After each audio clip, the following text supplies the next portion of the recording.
Gracias, muy amables. Hola, hola, buenas noches, bienvenidos al programa. Yo soy Jaime Bailey, hoy es jueves 12 de septiembre, estamos saliendo en vivo, en directo, son las 9:00 de la noche aquí en Miami. Hoy ha venido un valiente al programa, el general venezolano Antonio Rivero, gran militar, noble, leal a la democracia y un gran combatiente por la libertad venezolana, el general Rivero, no se lo pierdan. El programa de hoy va dedicado con muchísimo cariño a Adela Jiménez en Uruguay, a Mario Orlando Barajas y Olga Gómez en Panamá, a Gustavo Scalici en Italia, a Erika Montoya y su hija Sabrina, al actor Eduardo Pérez Martínez y a Andrea Tapia en Chile. Gracias a todos por vernos. Bueno, en Cuba hay un creciente malestar en las calles. No hay gasolina, no hay suficiente combustible. Cuba consume más o menos 130.000 barriles de petróleo cada día. De esos 130.000 barriles, los cubanos producen 50.000. O sea que les faltan 80.000 barriles para satisfacer la demanda interna. Venezuela le regalaba a Cuba 60.000 barriles diarios, pero las sanciones de Estados Unidos han surtido efecto y no están llegando ya a esos 60.000 barriles. A veces llegan 30.000 o 40.000, con lo cual hay un déficit creciente e inquietante de petróleo, de gas natural, de gasolina en Cuba, en La Habana, en las principales ciudades del interior, y el fantasmón de Díaz-Canel, que es el dictador que los Castro han impuesto en La Habana, dice no estar preocupado, pero por supuesto miente, porque los agobios y los padecimientos se sienten ya en las calles de Cuba. Tiene que ver con la agresividad con que el gobierno de los Estados Unidos está imponiendo a nivel extraterritorial medidas para asfixiar económicamente a nuestro pueblo. Es un entrenamiento. Dentro de esto nos estamos entrenando para enfrentar cualquier tipo de situación, por compleja que sea. Y por eso pedimos esa comprensión. Primero, no hay alarma, no hay desabastecimiento de otros productos y tenemos una situación particular en el tema de combustible en estos días. Es una crisis bastante seria y se va a poner peor. Cuba no tiene suficiente petróleo para atender su demanda interna de 130.000 barriles, tampoco tiene suficiente dinero para comprarlos, necesita que Venezuela se los regale. Antes Chávez le regalaba 150.000 barriles diarios, ahora Maduro apenas 60.000, pero no están llegando los 60.000 por las sanciones de Estados Unidos que impiden a los buques cargueros transportar petróleo de Venezuela a Cuba. Y eso que todavía Trump no ha jugado la carta del bloqueo naval.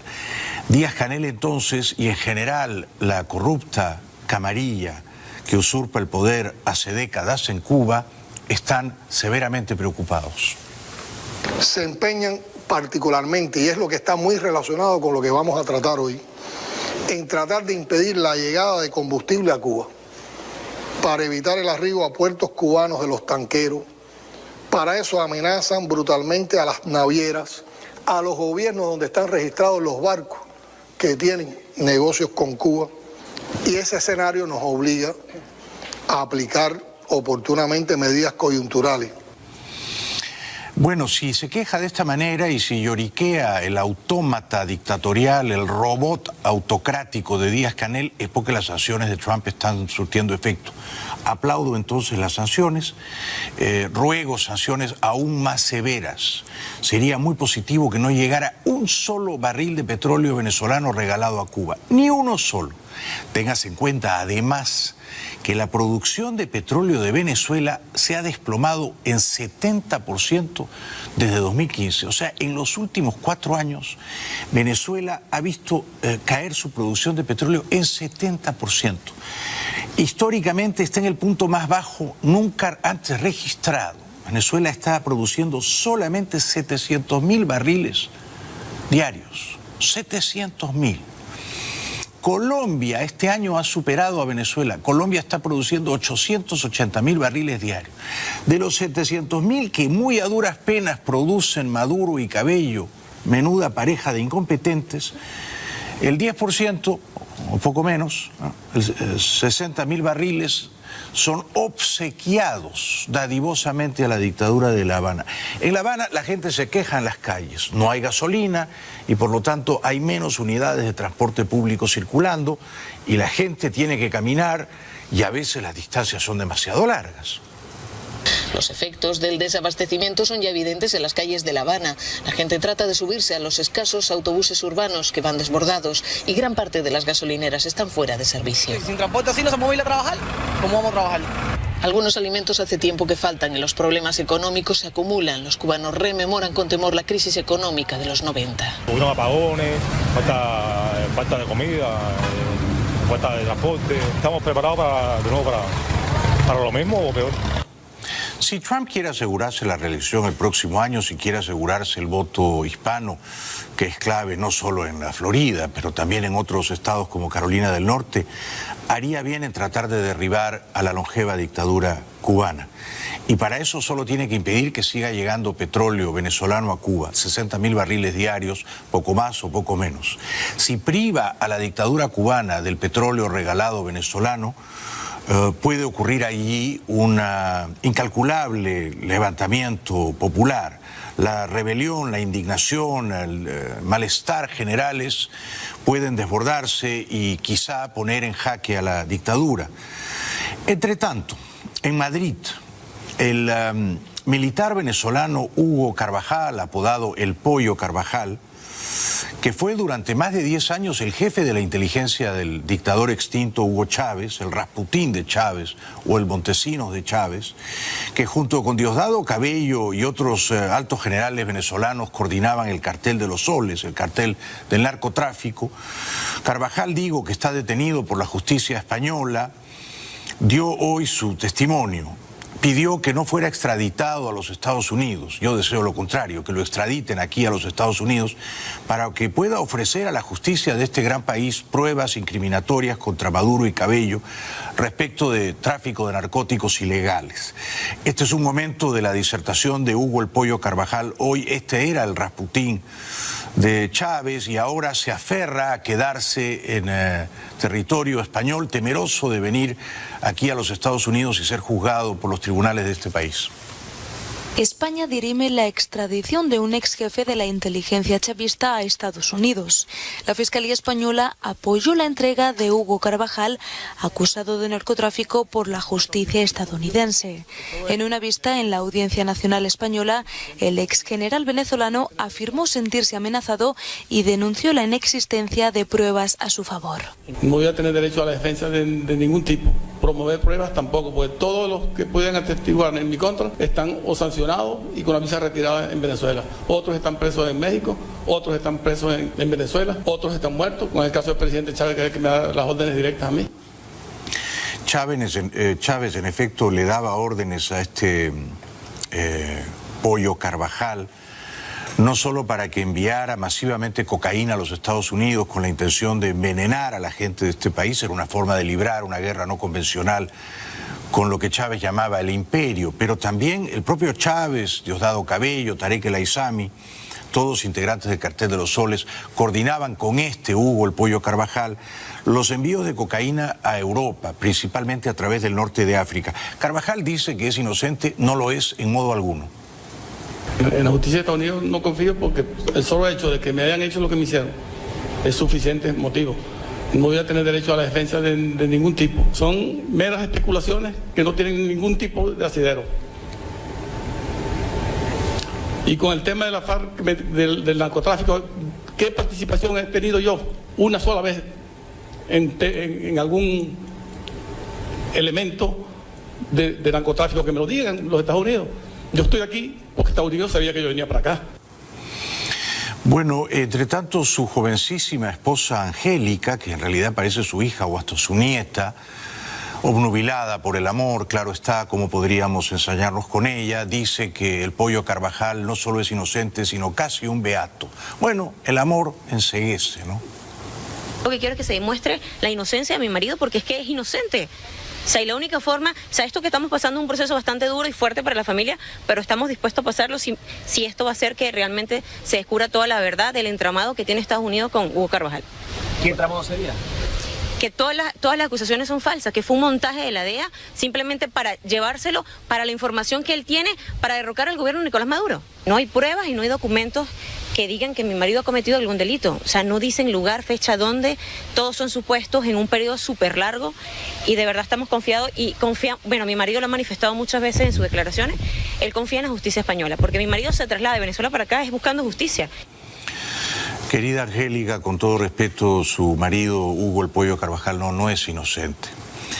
Cometió muchas atrocidades siendo el Rasputín de Chávez y fue parte del cartel de los soles. Y hay numerosos testimonios contra él, pruebas bastante inequívocas. Testimonios de militares desertores, de militares renegados del chavismo. Algunos de ellos están aquí en Estados Unidos protegidos por la justicia, de manera que su marido está condenado a pagar carcelería. ¿Cuán prolongada? Esto se tendrá que negociar, ¿no? Si ofrece pruebas que incriminen a Maduro y Cabello, que permitan encausar criminalmente por narcotraficantes a Maduro y Cabello, pues supongo que la justicia será benévola, como ha sido complaciente, por ejemplo, con el Tuerto Andrade, que era el tesorero de Chávez y que vivía una vida principesca en Palm Beach. Estados Unidos es parte de la OEA. Estados Unidos es una nación firmante del TIAR o el Tratado de Río. Son 19 naciones de las 34 que integran la OEA las que hacen parte del TIAR. Estados Unidos invoca el TIAR. Es importante porque, si bien es cierto, Estados Unidos no va a convencer a los países miembros del TIAR a usar la fuerza militar contra la dictadura venezolana, al menos esgrime el argumento, a mi modo de ver, irrefutable, de que Maduro representa una amenaza no solo para su población, sino para la región, por lo pronto para los países vecinos. Estados Unidos invocó el jueves el Tratado Interamericano de Asistencia Recíproca. Lo hizo ante ejercicios militares del gobierno de Venezuela en la frontera con Colombia, que considera belicosos. En un comunicado, el secretario de Estado Mike Pompeo aseguró que esto y la presencia de grupos ilegales armados y organizaciones terroristas en territorio venezolano demuestran que Nicolás Maduro no es solo una amenaza para el pueblo venezolano, sino que sus acciones amenazan la paz y seguridad de los vecinos de Venezuela. Bajo este pacto, también conocido como Tratado de Río, los cancilleres pueden tomar medidas que van desde la ruptura de las relaciones diplomáticas hasta el empleo de la Fuerza Armada. Ojalá. Esta semana, cuando se ha votado, se consiguieron solo 10 votos de los 19, es una precaria mayoría. Varios países se abstuvieron, entre ellos Perú y Chile. De modo que no va a ser fácil, por supuesto, que el TIAR use la fuerza militar contra Maduro. No nos hagamos ilusiones, ¿no? No contento con haber despedido a su asesor de seguridad nacional, el embajador Bolton, no contento con haberlo humillado, ahora el presidente Trump dice que él tenía, espero que siga teniéndolos, puntos de vista más fuertes respecto a Cuba y Venezuela que los de su ex asesor de seguridad nacional. ¿Cuáles serán esos puntos de vista tan fuertes de Trump? Ojalá que esto sea cierto. Hablando sobre las numerosas discrepancias que mantenía con su ex consejero, el presidente afirmó que Bolton cometió un grave error cuando propuso aplicar el modelo libio en Corea del Norte. Los medios también informaron que el mandatario barajaba relajar las sanciones contra Irán, algo a lo que su ex asesor se opuso fuertemente. Con su salida ya son 8 los altos cargos de la administración que pierden su trabajo en lo que va de año.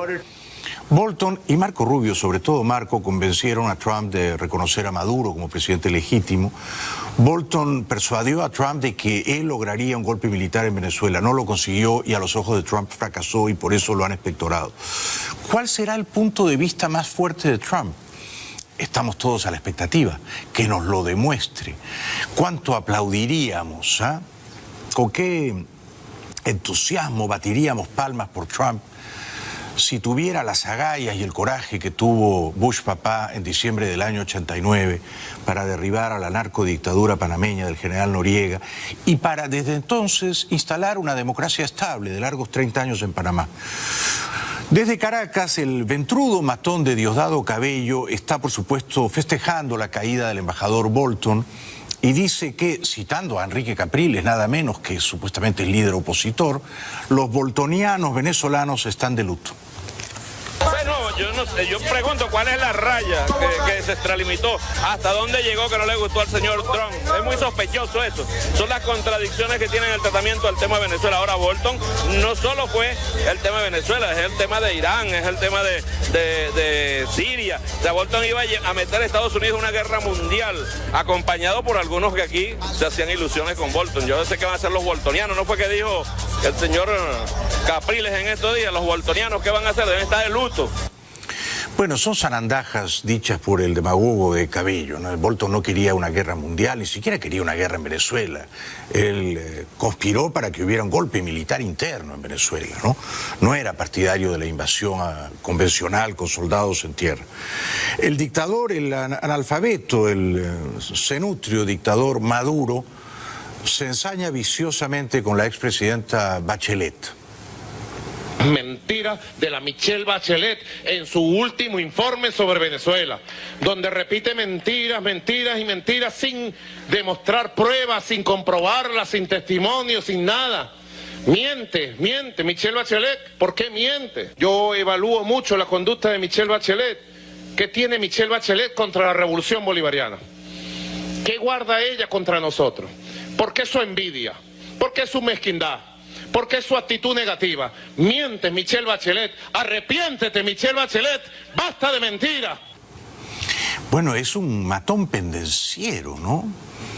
Le grita a la señora Bachelet, la conmina a arrepentirse, la tacha de mentirosa, de farisea.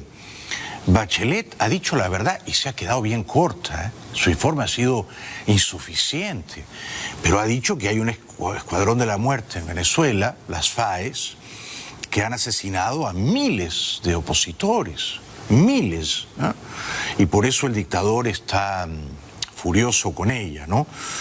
También anuncia el dictador que sus ejercicios militares en la frontera con Colombia, que se van a prolongar hasta fines de este mes, van, dice él, viento en popa. Pero la verdad, lo único que se lleva el viento son los gases tóxicos que expelen los vehículos militares oxidados de procedencia rusa que a duras penas pueden movilizarse. Y además se presume que los aviones rusos que compró Venezuela tampoco pueden despegar, la mayor parte de ellos. Están averiados y no tienen combustible. O sea, eso de que va viento en popa es bastante debatible, ¿eh? Así que los ejercicios militares van viento en popa. Nosotros somos un país de paz, de diálogo, respetuoso del derecho internacional. Y con Colombia, nuestra hermana Colombia, amada Colombia, queremos es paz, entendimiento. Pero en el Palacio de Nariño, el Palacio Presidencial de Bogotá, gobierna un gobierno guerrerista, extremista, narcotraficante, paramilitar, que le miente al mundo. O sea, dice que quiere la paz con Duque y 3 segundos después lo llama guerrerista, narcotraficante y paramilitar. No parece desear la paz con su vecino, ¿no? Y fíjense que Duque está haciendo un gran esfuerzo para domar a la bestia indómita de Maduro, ¿no? Para practicarle una suerte de hipnosis y amansarla y domesticarla y enjaularla y evitar que la bestia siga arañando desenfrenada. Porque Maduro, puesto a insultar, no se refrena y también insulta al canciller colombiano. Hoy el canciller de Colombia lo que hizo fue el ridículo. ¿Ustedes no lo vieron? El ridículo. Nosotros sí tenemos pruebas y vamos a presentarla ante el Consejo de Seguridad. Pruebas con video, fotos, con todos los testimonios de los testigos, de los involucrados, en cómo el gobierno de Colombia está preparando terroristas para hacer ataques terroristas a objetivos militares, civiles, institucionales y para tratar de asesinar al presidente Maduro desde el gobierno de Colombia. Tenemos las pruebas. Están enjuiciados y capturados los involucrados. Cuidado que esta puede ser la coartada de Maduro, ¿eh? Ya me lo habían anunciado mis fuentes. Maduro puede inventarse un campamento terrorista en Colombia, cercano a la frontera, un campamento de mercenarios terroristas, de paramilitares, uribistas, que no solo quieren matarlo, sino que quieren invadir su país y entonces bombardear ese campamento. y provocar un incidente, una escaramuza, retar a Duque, ver hasta dónde Duque es capaz de contestarle o si Duque se achanta, ¿no? Maduro está tentado de arañar a Duque, a ver si Duque le contesta, ¿no? Porque desde Caracas hay la percepción de que Duque es un blandito, ¿no? Es un terrón de azúcar. El Duque no va a contestar, ¿no? Contestará con palabras inflamadas, pero no con acciones militares. Bueno, a Duque vamos a ir en un ratito. Antes tenemos que ir al primer corte publicitario. Más adelante viene el general Antonio Rivero, un valiente y lúcido militar venezolano, mi amigo el general Antonio Rivero, que nos va a contar qué está pasando en la frontera, ¿no?, entre su país Venezuela y Colombia. Antes lo dejo en compañía de un querido amigo colombiano, Alejandro Cardona, que ha ganado fortunas en la bolsa de valores en este país. Él nació en Cali, se mudó a Estados Unidos no hace mucho, y es un inversionista muy sagaz y da seminarios para ilustrar, aconsejar a la gente en cómo ganar dinero en la bolsa. Adelante, querido Alejandro. El general venezolano Antonio Rivero, que está aquí en el exilio y que va a decir cosas muy interesantes sobre la tensión en la frontera entre Venezuela y Colombia y el testimonio que puede suministrar el jefe de la contrainteligencia venezolana durante Chávez, Hugo El Pollo Carvajal, a la justicia de Estados Unidos. Por cierto, me olvidé de decirles que el viernes 27 de septiembre, o sea, en 2 semanitas, voy a estar en Santiago de Chile, en el Centro Cultural Gabriela Mistral. Viernes 27 de septiembre a las 7 de la noche del Centro Gabriela Mistral, dando una charla, una conferencia sobre mi vida como escritor y hablando de esta última novelita titulada Pecho Frío. Bueno, sigamos repasando la actualidad, por favor, si me acompañan.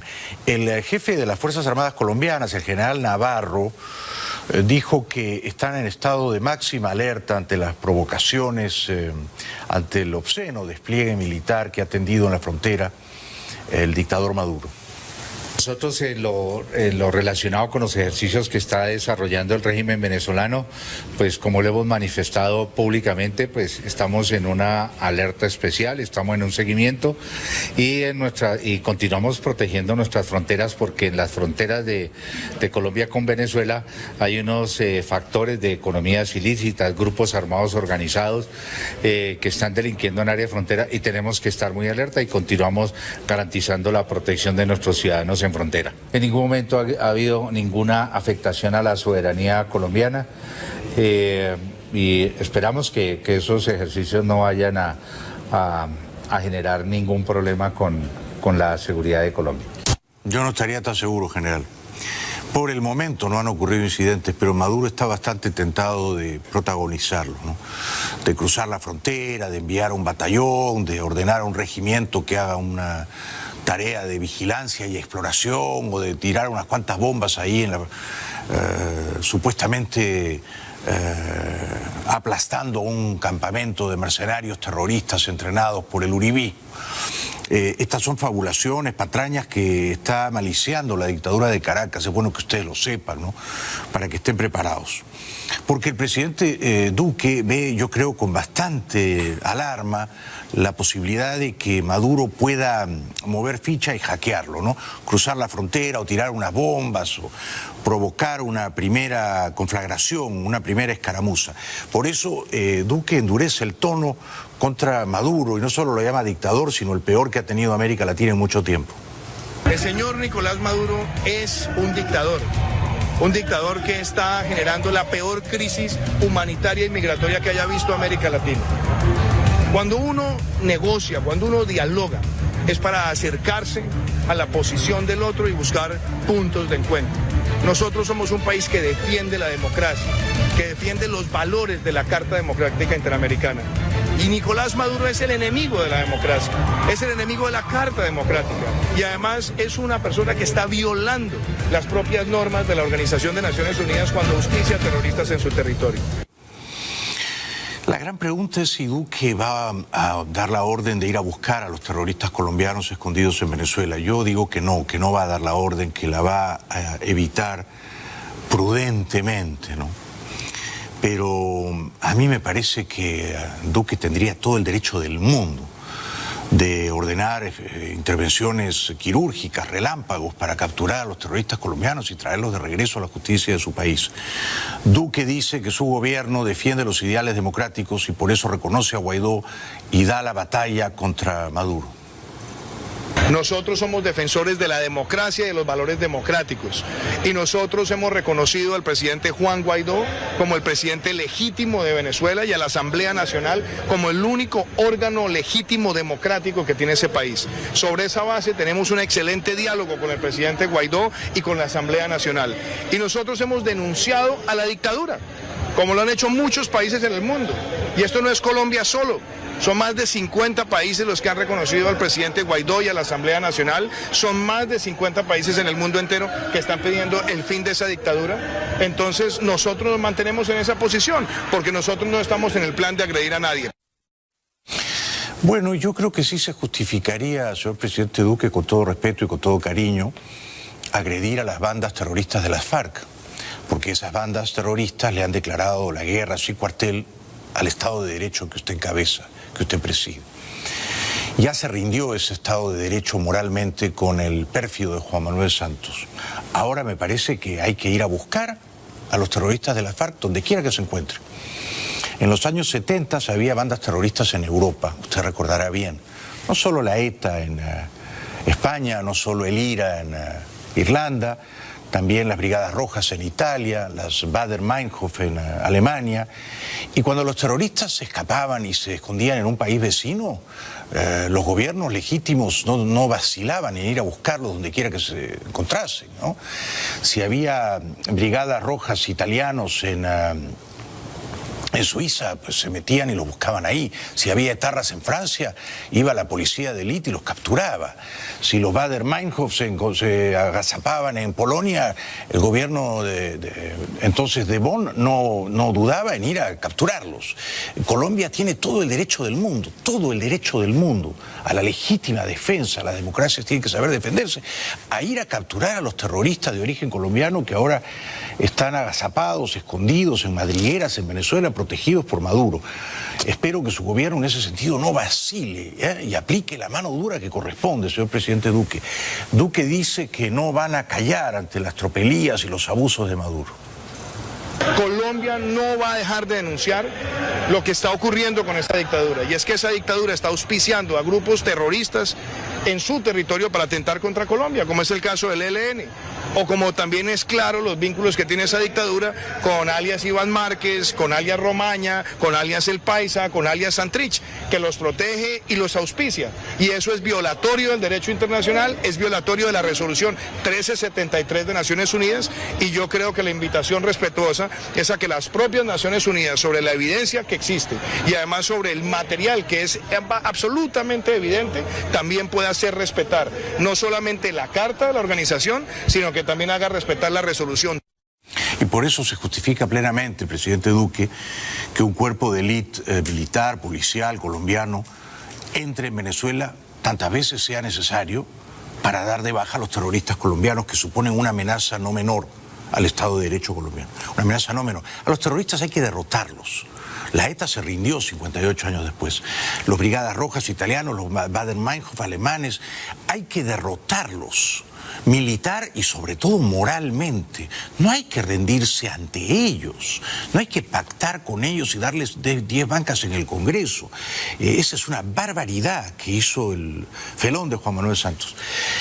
Entre tanto, Diosdado Cabello trata de linchar moralmente al presidente constitucional Guaidó y muestra unas fotos en las que, según Cabello, Guaidó aparece con un sujeto que porta un arma de fuego y que pertenece a una banda de delincuentes, los Rastrojos. Entregó Brother, otro rastrojo. La nota dice aquí abajo, se trata de Alberto Lobo Quintero, alias Brother. Según la policía, cabecilla financiero de los Rastrojos. Cabecilla financiero de los Rastrojos. Se entregó, por algo se entregó, ¿verdad? Miren con quién está fotografiado aquí.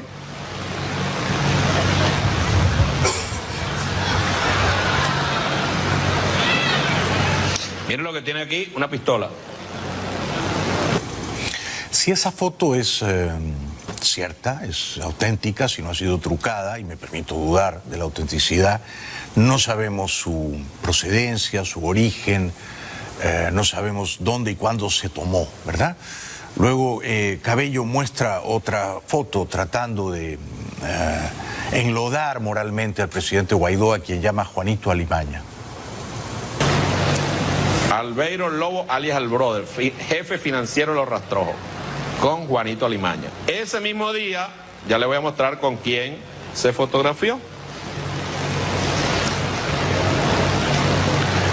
Paramilitar alias Nandito, número 3 de Los Rastrojos.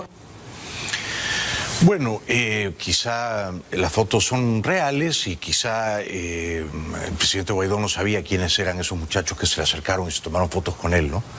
Cuando una persona es muy pública, se toma fotos con un montón de gente y a veces uno no sabe quién es la gente que se acerca a tomarse una foto contigo. A mí me ha pasado. Si luego resulta que esa persona a lo mejor vino aquí al estudio, se toma una foto conmigo, me muestra mi libro, se lo firmo, se lo dedico, y después resulta que era miembro de una banda de narcotraficantes, eso no me convierte a mí en cómplice, ¿no es cierto? Yo no sabía.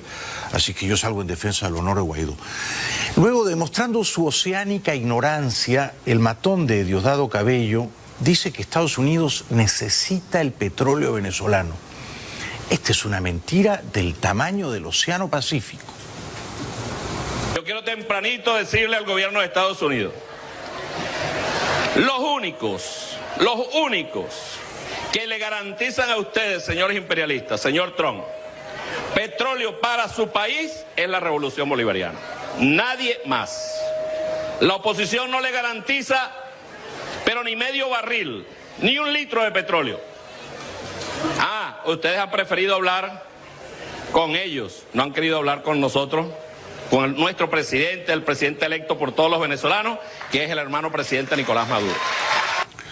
Bueno, Cabello se jacta no solo de su prominente barriga, sino también de su insolente ignorancia. Estados Unidos no necesita el petróleo venezolano. Nunca en su historia tuvo tanto petróleo Estados Unidos como ahora. Estados Unidos ha duplicado su producción de petróleo en los últimos 10 años. Desde el año pasado, Estados Unidos se ha convertido en el primer productor de petróleo del mundo, sobrepasando a Arabia Saudita y a Rusia. El año pasado, 2018, Arabia Saudita y Rusia producían más o menos 9.4, 9.5 millones de barriles de petróleo por día. Estados Unidos ya estaba arriba de los 11 millones de barriles diarios el año pasado. Este año 2019, Estados Unidos ha consolidado su liderazgo. Produce 12.3 millones de barriles diarios, de los cuales exporta más o menos 1 millón. ¿Por qué Estados Unidos ha duplicado su producción de petróleo en apenas 10 años? Por las tecnologías innovadoras, por el fracking, que ha dado resultados asombrosos, principalmente en el estado de Texas. Solo Texas produce más petróleo que Irán. Solo Texas produce más petróleo que Irak. Ahora, para que tengan una idea de cuánto no necesita Estados Unidos el petróleo de Venezuela. Estados Unidos produce 12 millones, de barriles diarios. Venezuela, que ha visto su producción desplomarse 70% en los últimos 4 años, produce 1 millón, ni siquiera, no produce 1 millón. Estados Unidos produce 12 millones, Venezuela produce 700.000 barriles diarios. O sea, como van las cosas, y ya ha sido superada por Colombia este año, desde mayo, Venezuela, Colombia produce 880.000 barriles diarios, Venezuela 700.000. Como van las cosas, Venezuela ya no le va a poder regalar más petróleo a Cuba y eventualmente Venezuela va a tener que importar no solo gasolina a los Estados Unidos, sino hasta petróleo. Podría llegar a ocurrir pronto. Estados Unidos es la gran potencia petrolera del mundo hoy, septiembre de 2019. Estados Unidos nada sobre unas reservas de petróleo calculadas, las más grandes del mundo. Antes se decía, Venezuela es la reserva petrolera más grande del mundo. No más, ahora es Estados Unidos. Es el primer productor y la primera reserva petrolera del mundo. Por lo tanto, lo que dice Cabello es de una ignorancia verdaderamente desfachatada e insolente, que hace escarnio de su propia gente, gente a la que él engaña y a la que quiere hacer creer que Estados Unidos necesita invadir Venezuela por el petróleo. Y eso es mentira. Tenemos que ir a la publicidad, pero antes lo dejamos con una opción al consumidor. Y luego viene el general Antonio Rivero, no se lo pierdan. Sabe mucho de cómo está por dentro la fuerza militar venezolana. Si hay moral, si hay ánimo para ir a la guerra, si los vehículos militares funcionan, si los aviones despegan. No se pierdan el testimonio del general Rivero, Antonio Rivero. Y vamos a... Y vamos ahora con un distinguido cliente publicitario que se ha integrado recientemente al programa. La funeraria venezolano Antonio Rivero. Estamos recordando con Antonio a un querido amigo venezolano, don Nelson Meserane, a quien ambos queremos y respetamos y admiramos muchísimo. Un abrazo para ti, Nelson. Y un aplauso para el general Rivero, por favor. Gracias. Bienvenido, querido Antonio. Bueno, primera pregunta. Cuando eras militar en actividad en Venezuela, ¿conociste a Hugo el Pollo Carvajal? Sí, fue desde la Academia Militar, fue lo que llamamos nosotros, cuando uno llega nuevo a la Academia Militar, el primer año, fueron los padres los que estaban en el último año. Desde ahí lo conozco en esa etapa de formación.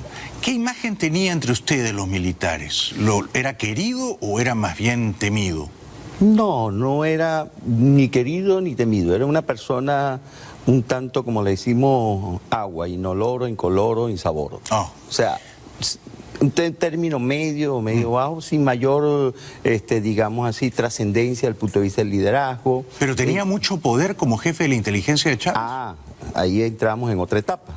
A partir de allí, pues por supuesto, él se fue ligando al régimen del difunto traidor, y a partir de allí, por supuesto, en los predios de inteligencia donde hizo vida, terminó ocupando ese cargo donde se consolidó con estricta confianza, subordinación, sujeción y podemos decir hasta arrodillamiento al régimen de... Era implacable persiguiendo a cualquier enemigo de Chávez, ¿no? Sí, era implacable. Yo le llamo urticante a la hora de escudriñar y no ver para atrás para captar y detectar cualquier... ¿Estuvo metido en narcotráfico él también, el Pollo Carvajal?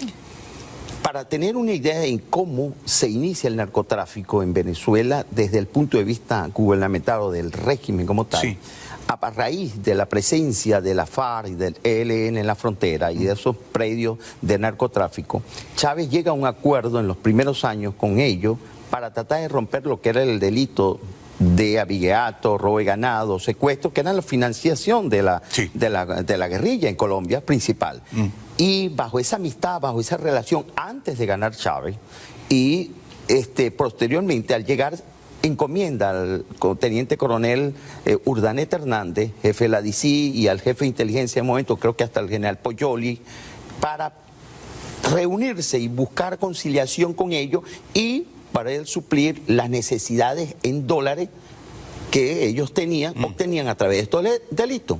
Eso tuvo la confrontación que llevó a la separación de Urdaneta Hernández de la DC, de la antigua SEBIN ahora, y causó roce también desde el punto de vista del general Poyoli, que se, digamos, confrontaron. Pero yo te pregunté por el Pollo Carvajal, recuerda, exacto, ¿no? pero que de allí viene entonces la sucesión de que estos órganos de inteligencia, el DIN y el SEBIN, se consolidaron como los gestores ante la guerrilla colombiana, y el primer artífice de ello fue el capitán de navío Rodríguez Chacín. Cuando recibe el Pollo Carvajal, después del 2003, 2004, comienza esa labor encomiable, digamos así, desde el punto de vista lo mal de esa relación con la guerrilla colombiana, ahí permitiendo el tráfico sobre Venezuela, y ellos eran los controladores que comenzaron a recibir. Ahí entra el hermano de Chávez, Adán Chávez, entra Rodríguez Chacín, entra Diosdado Cabello, y comienzan a recibir las comisiones. Desde ahí es donde parte lo que posteriormente se denomina o se conoce con los señalamientos del cartel de los soles. Y estaba muy activo o muy partícipe, por supuesto, el Pollo Carvajal. Era un miembro del cartel. Era un miembro de ese control que tuvo ligado, por supuesto, al cartel de los soles. De alguna manera... Y se enriqueció mucho. Claro, pero es que los labores de inteligencia, que debió haber sido como servicio al Estado a contraponer un delito o una organización criminal de esa naturaleza, él los amparaba. Bueno, era un negocio formidable. ¿Crees que lo van a extraditar aquí? Deben extraditarlo. Para mí deben extraditarlo. La justicia española lo tiene que entregar. Lo deben entregar, definitivamente. ¿Crees que él aquí, para obtener una condena benévola, puede ofrecer pruebas, testimonios contra Maduro y Cabello, sindicándolos de narcotraficantes? Totalmente, ¿Sí? Totalmente, pero más allá del narcotráfico, lo del terrorismo. La cantidad de terroristas islámicos que hicieron vida y fueron la relación sobre Venezuela. Él la conoce perfectamente. E incluso ha venido señalando. Sí. Lo que pasa es que él se coloca en el plano contrario a Maduro, favoreciendo a Chávez, diciendo que Chávez no tenía responsabilidad que sobre ello. Pero ciertamente todo el ideal de esta naturaleza, proyecto político, ideológico, castrista, comunista, chavista o como lo denominen, está en Chávez Fría. Tú eres un militar de muy alto rango, ¿no? Eres un general. La gente de la DEA, de la justicia de este país, ¿ha hablado contigo? ¿Te ha pedido tu testimonio? ¿Has ofrecido pruebas al respecto? Yo he sido llamado a conversar algunas cosas. Lamentablemente yo no trabajé en ese campo del narcotráfico, no era mi afín, por supuesto, ni siquiera aparecía yo en ningún cargo que pudiera tener alguna relación para obtener esa información, pero sí pude ver algunos elementos desde el punto de vista delictivo que como miembro como militar activo pues pasaban por mis manos y los señalamientos que se tuvieron. A día de hoy, ¿tú crees que la justicia de Estados Unidos tiene pruebas contra Diosdado Cabello como narcotraficante internacional exportador de cocaína a Estados Unidos o todavía no tiene suficientes pruebas? Creo que sí las tiene. ¿Las tiene? Las tiene, sí. Pero con las del Pollo Carvajal van a ser mucho más demoledoras. Deben ser mayor sustentables con las que aporte o puede aportar el Pollo Carvajal. Porque a Cabello no lo han encausado criminalmente, a Tarek El Aissami sí. No, pero no deja de estar allí y yo creo que aquí se juega una estrategia desde el punto de vista político, judicial, etcétera, etcétera, para tratar de llevarlos poco a poco al nivel en el cual van a caer finalmente, o la justicia en el señalamiento que esté adecuado. Sí, es muy importante que la justicia de Estados Unidos, que es muy independiente, haga con Cabello lo que ha hecho con Tarek El Aissami o con el general Reverol, ¿no? Que es expedir una orden de arresto por narcotráfico. Ahora, los sobrinitos de Maduro, los narcosobrinos que están presos en Nueva York, ¿ellos habrán dicho algo contra Maduro o contra Cabello? ¿Qué sabes tú? No sé, más allá de lo que se ha ventilado jurídicamente a través del juicio propiamente, pero deben haber ofrecido algún tipo de información que está dentro de un contexto de varios testigos que todavía no han sido develados, por supuesto. Este es un proceso de investigación donde muchas cosas se pueden borrar, vamos a estar claros, y no están jugando con un régimen que es bruto, digamos así, para manejar estrategias desde el punto de vista delictivo. Y en ese sentido, pues, algo que haya dicho ellos allí no necesariamente haya salido a la luz para poder evitar ser descubierto. Vamos a suponer que extraditan al Pollo Carvajal a Estados Unidos, vamos a suponer que el Pollo Carvajal ofrece pruebas demoledoras contra Cabello y Maduro. Vamos a suponer que el Departamento de Justicia ordena el arresto en causa criminalmente a ambos narcodictadores venezolanos. ¿Tú imaginas, crees que es verosímil que un día entren agentes de la DEA a capturar a Cabello y a Maduro en Venezuela y traerlos a la justicia de este país? ¿O crees que esa es una película que yo me hago afiebrado? No, es verosímil. ¿Puede ocurrir? Puede ocurrir. Eso puede ocurrir, porque realmente hay allí una, digamos así, una organización criminal que trasciende el delito desde el punto de vista de una función de gobierno.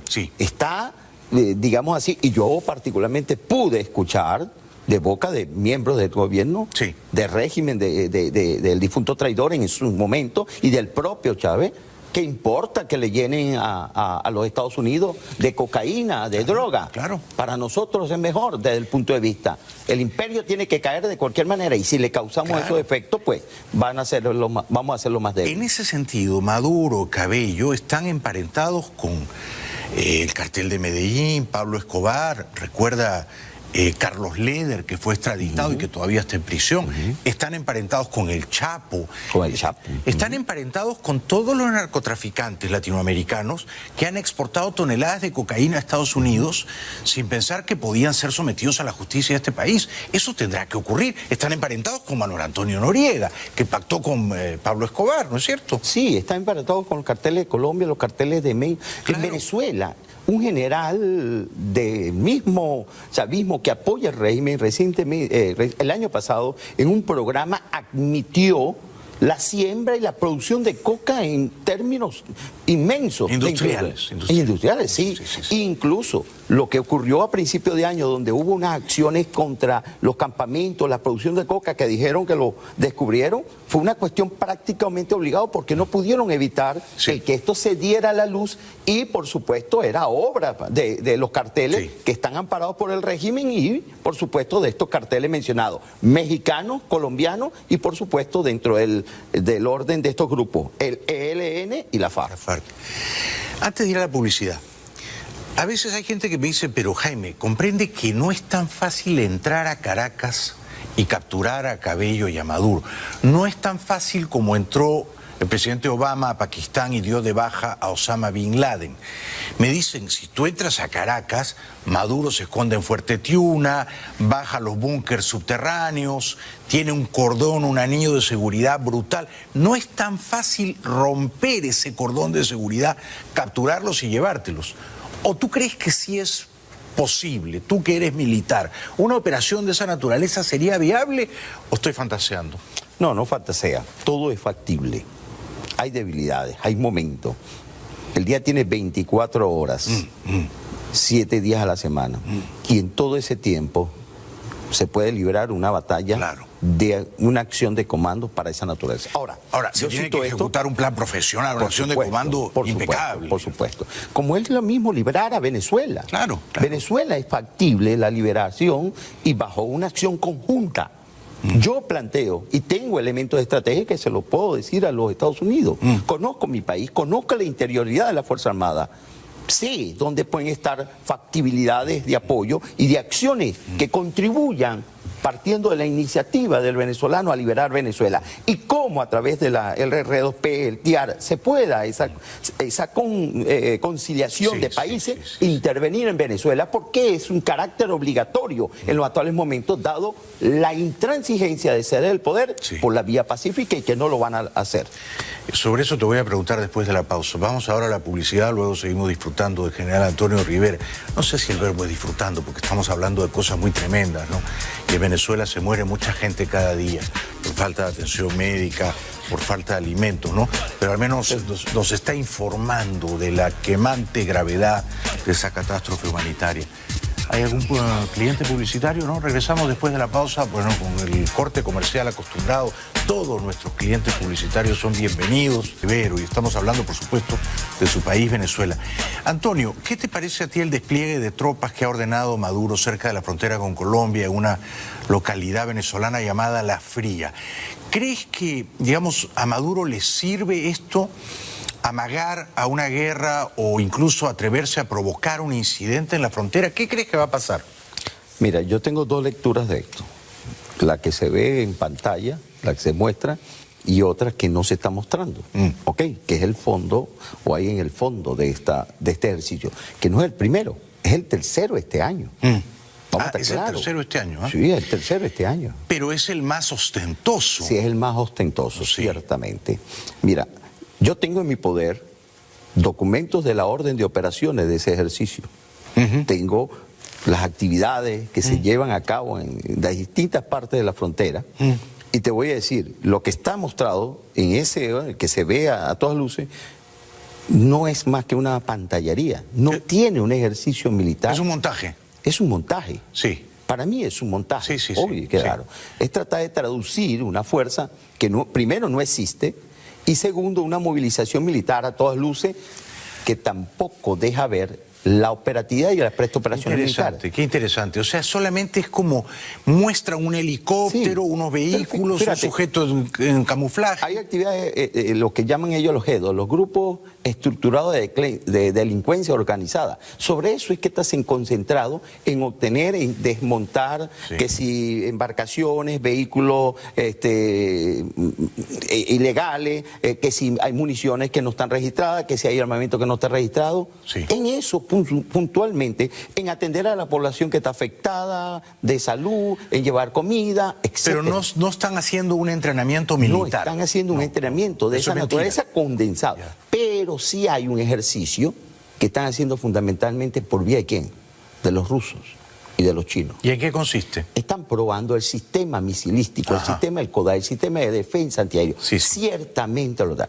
¿Y qué hay de fondo en esto? He visto esas imágenes. Eso está allí. Eso está en el escondido y en los subterráneos, en los soterrados. Y son tremendas baterías antiaéreas, Sí, ¿no? Exacto. Pero el sistema, fíjate, los radares chinos que dicen que China no está apoyando y que China está planteando allí, los satélites que prontamente deben ser renovados, algunos de los satélites, y hay convenios para ello. Recientemente se aprobó un proyecto de la primera llegada de los rusos de un contrato de $209 millones para reformar lo que está dañado aéreo, del sistema misilístico antiaéreo y del sistema terrestre que vendieron los rusos. Pero este sistema va a permitir establecer un escudo antimisilístico que le sirva de prueba a los rusos en Venezuela. Y este es el fondo, es un proyecto que puede llevar entre $500 millones, que no sé de dónde lo van a obtener. Pero es grave lo que estás diciendo. O sea, es grave. ¿Tú crees que los rusos quieren probar sus juguetitos? Por supuesto. En la frontera con Colombia. No es nuevo. Los sistemas S-300 que tienen alcance de 30 kilómetros, ellos están desarrollando el S-400. De ese S-400 no pueden vender o no pueden habilitarlo desde el punto de vista de tener fallas en el S-300. Pero a ver si te entiendo, párate un ratito ahí. El escudo, la defensa antiaérea sirve para derribar aviones que entran en tu país. Correcto.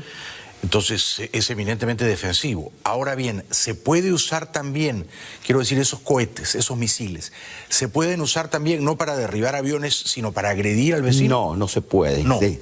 No se puede. No puede un sistema. Solo persigue a un calor en el aire. Y lo derriba. Exactamente. Y lo derriba. Exactamente. Tú no puedes usar esa batería antiaérea para de manera tiro directo. Mandar una tiro bomba. Directo sobre tierra no puede hacerlo. Pero ¿tú crees que Maduro va a caer en la tentación, va a sucumbir, quiero decir, a la tentación de usar la violencia contra Colombia, de provocar una escaramuza? No lo creo. Anoche en el programa del Mazolandro Cabello dijo que Venezuela nunca va a atacar, que ellos jamás van a atacar. Es una forma de retroceder. Lo que verbalmente o en la narrativa es una agresión desde el punto de vista, es una amenaza permanente a crear inestabilidad sobre la Colombia, sobre otros países del área del Caribe y principalmente sobre Estados Unidos. ¿Y tú le crees anoche a Cabello? dijo, ¿Tú le crees? ¿Crees que no van a agredir?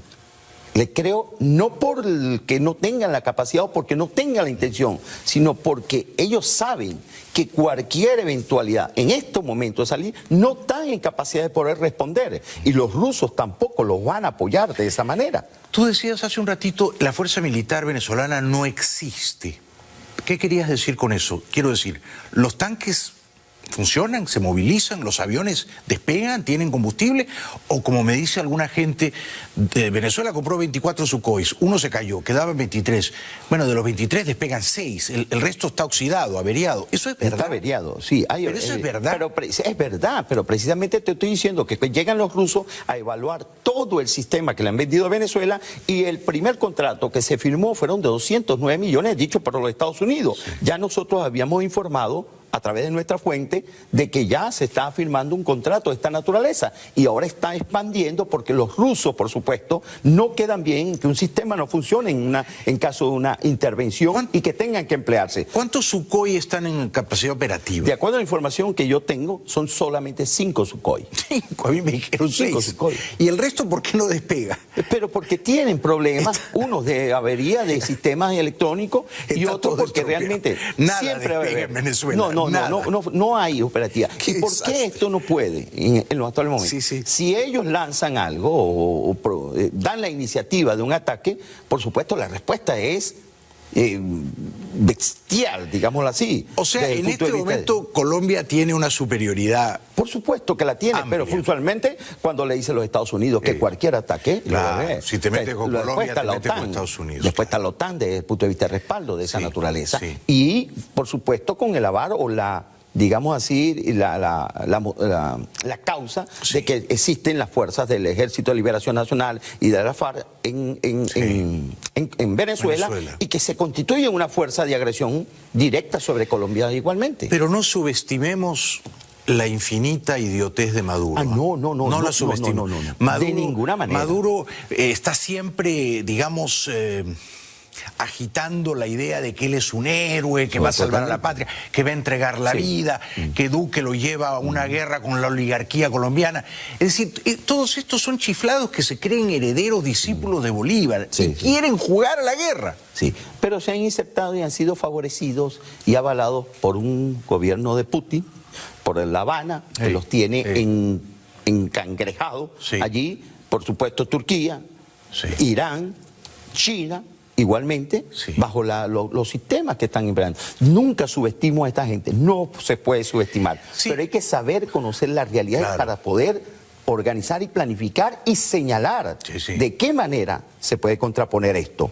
Pero no hay una simetría entre el ejército venezolano y el colombiano. En este momento el colombiano es mucho más poderoso. Sí, es más poderoso, por supuesto. Tiene menos soldados, creo, pero la guerra ya no se ¿Quién tiene menos soldados? Colombia. No, menos soldados tiene Venezuela. Sí. Claro, efectivo. ¿Es que acaso tú confías en la milicia? No. ¿Crees lo de los 2 millones? Claro que no. Claro. ¿Cuántos soldados ahorita supuestamente emplearon cuando llenaron la boca que iban a actuar la milicia, que iban a... Pero sin contar la milicia, ¿Venezuela qué tiene? ¿120.000 soldados? No llega. Todo eso es un cuento. Hablaron de 150.000 efectivos dispuestos para estas maniobras. Pero es un cuento. No llegan. Te lo puedo asegurar que está entre 30 y 40% de la presta operacional donde... El personal efectivo es de esta naturaleza. Claro, pero es que así como no despegan los Sukhoi, los soldados que no comen 3 veces al día, ¿cómo pueden ir a una guerra? Esa es otra razón. ¿Cómo pueden ir a una guerra? Esa es otra razón. Un soldado por supuesto, así como un porcentaje de la población es a favor de ello, yo en razón de seguimiento político, también una Fuerza Armada, lamentablemente, privilegiada en los altos mandos, pero favorecida aguas abajo, bajo una alienación de doctrina, de prebenda, de comodidades, que llega hasta los niveles más bajos. Pero, por supuesto, teniendo unos generales lastimosamente vendidos, enflexos y imbuidos en los delitos de esta naturaleza. Algún día pagarán por sus crímenes. Antonio, esta sería mi última pregunta y es difícil, ¿no? Si te llama el presidente colombiano Duque y te pregunta, General Rivero, ¿entro a Venezuela a capturar a los bandidos de la FARC y del ELN? ¿Puede Duque, debe Duque intentarlo? ¿Sería, digamos, viable entrar y salir? Entrar, como hizo Uribe con Ecuador, con el campamento de Raúl Reyes, ¿no? Entrar, bombardear, fumigarlos, capturarlos o traer a los heridos y entrar y salir. ¿Se puede o esto no es tan fácil? Lo discuto a puertas cerradas con ellos. Ya, bueno, espero que te llame entonces, Duque. Pero que se puede, se puede. Hasta mismo esa forma de salir y darle la libertad a Venezuela, hay cómo hacerlo. Claro. Hay cómo hacerlo con el menor costo humano, el menor costo político, el menor costo financiero y con un pueblo deseoso de la libertad de Venezuela. Es posible porque no hay otra vía sino por la fuerza para liberar a Venezuela. Bueno, estoy contigo. Tú sabes que estoy contigo y con tu gente y con los militares probos venezolanos, que son la mayoría, muchos de los cuales están en el exilio. Gracias por haber venido. Gracias a ti, Jaime. Que sea hasta pronto. Un aplauso para el general Rivero. Gracias. Regresamos después de la pausa con lo último del programa. Ya volvemos. La cito. Nosotros vamos a marchar hasta el Palacio de Miraflores, donde tendremos un encuentro con el presidente Nicolás Maduro Moro y llevaremos el mensaje de que estamos con él, de que la juventud de Venezuela está con él. Y para decirle al mundo, para decirle a los países, a aquellos países que pretenden darnos órdenes, que pretenden intervenir, que pretenden ingerir en los asuntos de Venezuela, que nosotros lo único que pedimos, lo único que queremos es ser soberanos, defender nuestra soberanía, defender nuestra paz, defender nuestro derecho a existir y a hacer república.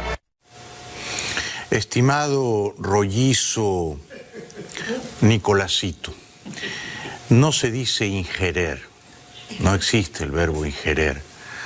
De injerencia se desprende ingerir.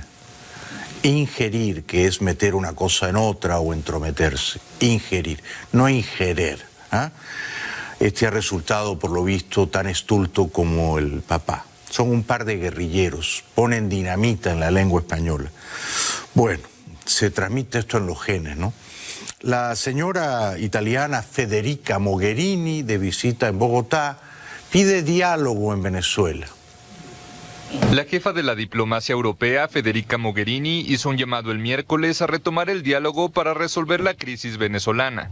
Durante una visita a México, Mogherini pidió al gobierno de Nicolás Maduro y a la oposición, encabezada por el líder parlamentario Juan Guaidó, volver a la mesa de negociaciones auspiciada por Noruega. Hablar siempre es mejor que pelear. Esta es una experiencia europea que podemos compartir con el resto del mundo. Por eso estábamos emocionados de apoyar los diálogos mediados por nuestros amigos noruegos. Y espero que puedan ser retomados pronto.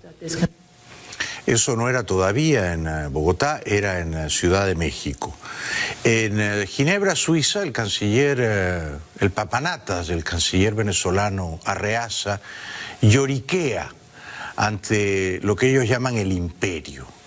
Gimotea y lloriquea como una plañidera, como una rabona. Las medidas contra Venezuela incluyen la congelación de los activos propiedad de la República. En Estados Unidos, una gran empresa energética venezolana, Citgo, fue tomada, fue robada, fue asaltada por el gobierno de los Estados Unidos, una compañía cuyo valor supera los 12.000 millones de dólares. Con esa cifra pudiésemos pagar 5 años completos de alimentos y medicinas para la población venezolana. Si lloriquea así es porque le ha dolido, ¿no es cierto? Qué bueno que las sanciones ordenadas por Trump surtan efecto. En Washington, en la asamblea de la OEA, donde la mitad de la gente duerme siesta, mientras la otra mitad finge interés en lo que alguien está hablando, la embajadora mexicana de López Obrador, una señora que claramente parece salida de una peluquería en la que no han terminado todavía el trabajo, opina sobre Venezuela. México se suma a la preocupación internacional para que se respete la ley y se vele por el Estado de Derecho en Venezuela. Instamos a que se garantice la plena separación de poderes y se protejan las instituciones democráticas en ese país, incluida la inmunidad parlamentaria de todos los legisladores sin distinción. De igual manera, es indispensable que se respeten los derechos humanos de todas las personas, incluyendo aquellas que se encuentran presas, y se vele por la integridad de todos los parlamentarios y de sus familias. Estamos averiguando si es pelo lo que tiene en la cabeza y cuál es el color indescifrable que brilla en su testa. Regresamos después de la pausa con todo lo último de Argentina. Elecciones presidenciales en la Argentina, el amplio favorito para ganarlas es el peronista Alberto Fernández, que fue jefe de gabinete de Néstor Kirchner y brevemente también de la señora Cristina Fernández, viuda de Kirchner. Alberto Fernández, en vista de que hay disturbios en las calles y provocaciones en los centros comerciales jóvenes recalcitrantes del peronismo más extremista tensando el clima social, pide calma.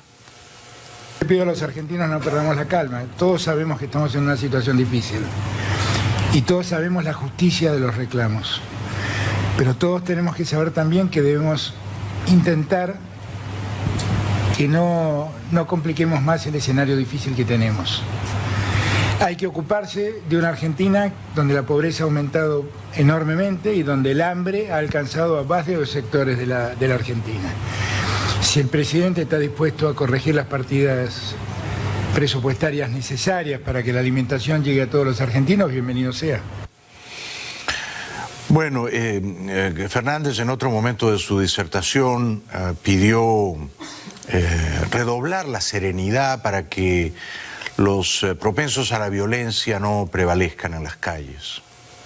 Y lo que le pido a todos los argentinos es serenidad, porque lo peor que nos puede pasar es que los nervios abran paso a los violentos y que los violentos se lleven la salud o la vida de alguien.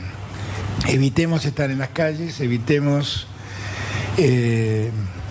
generar situaciones que puedan llamar a la confrontación o a la violencia, porque lo único que nos falta a los argentinos es padecer la violencia. Bueno, saludo la sensatez de Alberto Fernández. En otro momento de la campaña presidencial, que según todas las encuestas él va a ganar ampliamente en mes y medio, las encuestas le dan 50% de intención de voto y 30% apenas al presidente Macri, Fernández habló de la importancia de la educación pública. Ha llegado la hora de que la Argentina recupere la dignidad de prestarle atención a todos los argentinos. Porque no es posible seguir creyendo que hay argentinos de primera y argentinos de segunda. Y la Argentina del Norte va a desarrollarse como se va a desarrollar toda la Argentina. Y se terminó el país de segunda y el país de primera. Y yo les prometo que vamos a empezar a transitar ese camino el mismo día en que me toque asumir la condición de presidente. El buen político tiene que saber hablar y a menudo también saber gritar. Fernández habla mejor que Macri, grita mejor que Macri. No significa que sea más inteligente que Macri, aunque presiento que también. Yo votaría todavía, aunque decepcionado, por Macri. Sin embargo, creo que Macri está ya derrotado y que Fernández va a ganar en mes y medio en primera vuelta, exonerándose del balotaje. Este es otro momento del discurso de Fernández, haciendo hincapié, y estoy de acuerdo con él, en la importancia de la educación pública. Porque hay otros que piensan que la educación es un gasto. Y entonces dicen, no podemos gastar más en maestros.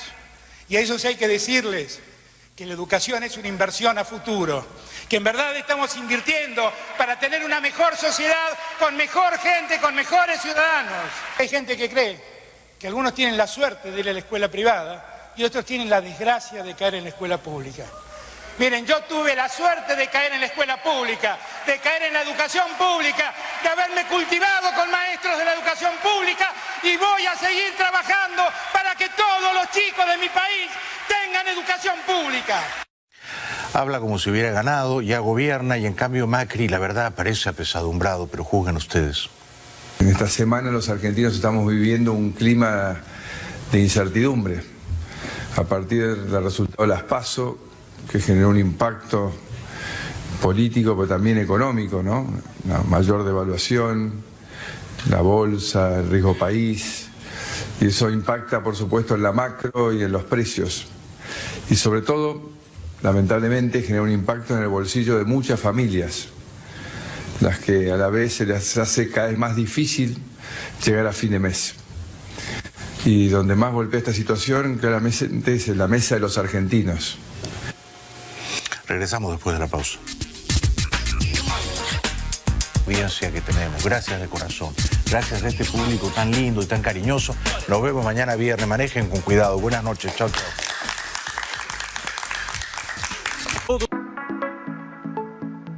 Ahora usted sabe que solamente New Money, su dinero rinde de verdad.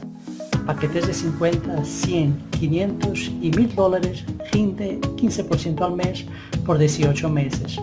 Paquetes de 2.500, 5.000, 10.000 y $25.000 rinde 18% al mes por 24 meses. Coja y garantice su inversión y tenga muchos ganos en New Money.